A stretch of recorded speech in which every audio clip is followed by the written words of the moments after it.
በዓለም ላይ ከሚገኙ አደገኛ የአምስተኛ ትውልድ ተዋጊ ጄቶች መካከል አንዱ የሩሲያው ሱ-57 ተዋጊ ጄት ነው። ታዲያ ይህ ጄት አሁን ላይ የአርቲፊሻል ኢንተለጀንስ ቴክኖሎጂ ተገጥሞለት በአዲስ መልኩ ብቅ ማለቱ ተሰምቷል።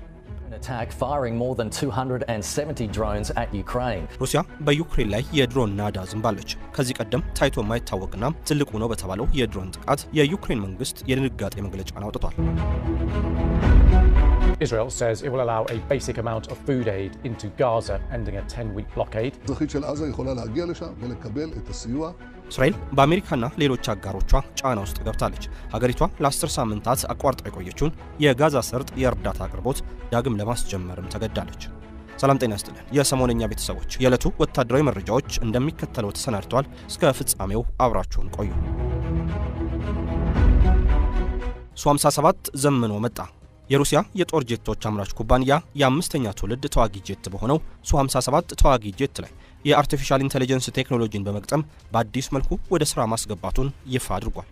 የሩሲያ አየር ኃይል አብራሪ የሆነው ሰርጌይ ቦግዳን በሞስኮ አቅራቢያ የሙከራ በረራውን ካከናወነ በኋላ የአዲሱን ቴክኖሎጂ ወደ ስራ መግባት የሩሲያ ጦር ይፋ ያደረገ ሲሆን ይህም በሩሲያ አየር ኃይል ቴክኖሎጂ ለውጥ ውስጥ አንድ እርምጃ ነው ተብሏል። በ2010 የመጀመሪያ በረራውን ያደረገው ሱ-57 ተዋጊ ጄት ከ10 ዓመታት በኋላ በ2020 ወደ ስራ ከገባ በኋላ በሩሲያ ላይ በተጣሉ ተከታታይ ማዕቀቦች ምክንያት ማሻሻያ ሳይደረግለት ቆይቷል። ሩሲያው ላይ ለአምስተኛ ትውልድ ተዋጊ ጄቷ የገጠመችው የአርቲፊሻል ኢንተለጀንስ ቴክኖሎጂ ከሱ-57 ጋር ከሚፎካከሩት የአሜሪካኖቹ F-22 ራፕተር እና F-35 ላይትኒንግ ተዋጊ ጄቶች ተሽሎ እንዲገኝ አድርጎታል። አዲሱ ቴክኖሎጂ በተለይም ተዋጊ ጄቱ በረራ ከማድረጉ አስቀድሞ ይደረግለት የነበረውን ለበርካታ ደቂቃዎች የሚቆይ ፍተሻም ወደ ተወሰኑ ሰኮንዶች ዝቅ ያደረገው ሲሆን ይህም በግዳጅ ሰዓት በፍጥነት ወደ በረራ እንዲገባ ያስችሏል። ሱ-57 ስቲልዝ ሚሳይሎችን ተሸክሞ በመቶዎች የሚቆጠሩ ኪሎሜትሮችን ይዞ የሚበርና ሞስኮ ከታጠቀቻቸው መሳሪያዎች ውስጥ ልዩ የሚባለው ነው። ባለፈው ዓመት የሞስኮ አየር ኃይል ከ10 በላይ ሱ-57 የጦር አውሮፕላኖችን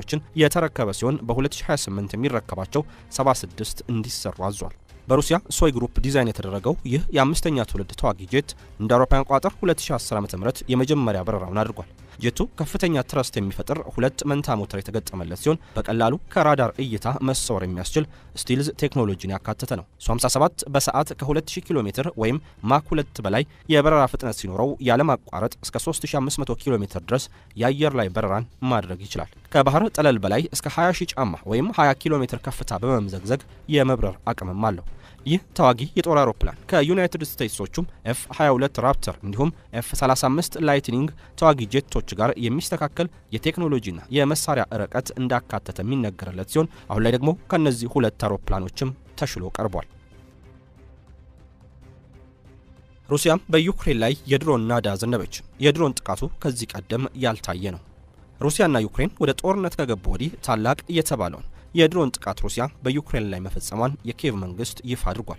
ሩሲያ በትላንትናው ዕለት 273 ድሮኖችን ወደ ዩክሬን የለቀቀች ሲሆን በዩክሬን ውስጥ የሚገኙት የዲኒፕሮና ዶኔትስክ ግዛቶች የሩሲያ የድሮን ጥቃት ኢላማ መሆናቸውም ተዘግቧል። የዩክሬን መንግስት ከድሮን ጥቃቱ ጋር ተያይዞ ባወጣው መግለጫም ከሩሲያ ከተተኮሰብን ድሮኖች መካከል 88 ያክሉ በአየር ላይ ተመተው ወድቀዋል፣ 128 ደግሞ ጉዳት ሳያደርሱ በባዶ ስፍራ ላይ አርፈዋል ሲል ገልጿል። በዚህ የሩሲያ ጥቃት አንድ የዩክሬን ዜጋ የሞተ ሲሆን 3 ያክሉ ደግሞ ጉዳት እንደደረሰባቸውም ይፋ ሆኗል። ከዚህ ቀደም ሩሲያ በዩክሬን ላይ የወሰደችው ትልቁ የድሮን ጥቃት ከወራት በፊት ሲሆን በወቅቱም 267 ድሮኖች ከሩሲያ ወደ ዩክሬን ተለቀው ነበር። የአሁኑ የድሮን ጥቃትም ከዚህ ቀደም ከነበረው ትልቁ የድሮን ጥቃት በተወሰነ ብልጫ አለው።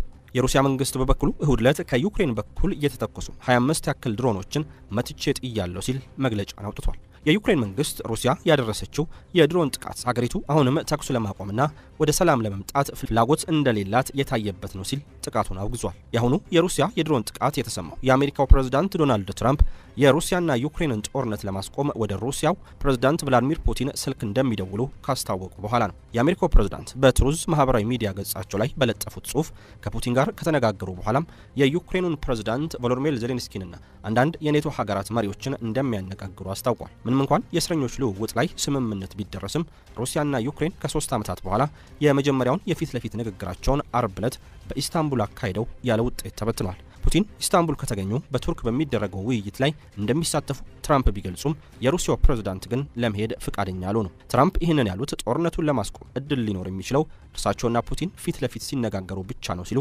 ከጠቆሙ በኋላ ነው። የአውሮፓ መሪዎች ሩሲያ ለ30 ቀናት የሚቆይ የተኩስ አቁም ስምምነት ላይ እንድትደርስ እየጠየቁ ነው። የዩናይትድ ስቴትስና የሩሲያ መሪዎች የተኩስ አቁም ስምምነትን እንዲሁም በመካከላቸው ሊኖር ስለሚችለው የመሪዎች ስብሰባ ላይ ይመክራሉ ተብሎ ይጠበቃል። ሞስኮ ትራምፕ በሚፈልጉት ፍጥነት ባትንቀሳቀስም የአሜሪካን የሽምግልና ጥረቶች በደስታ መቀበሏን ቅዳሜ ዕለት በአሜሪካ የውጭ ጉዳይ ሚኒስትር ማርክ ሩቢዮና በሩሲያ አቻቸው ሰርጌይ ላቭሮቭ መካከል በነበረው የስልክ ውይይት ላይ አስታውቃለች።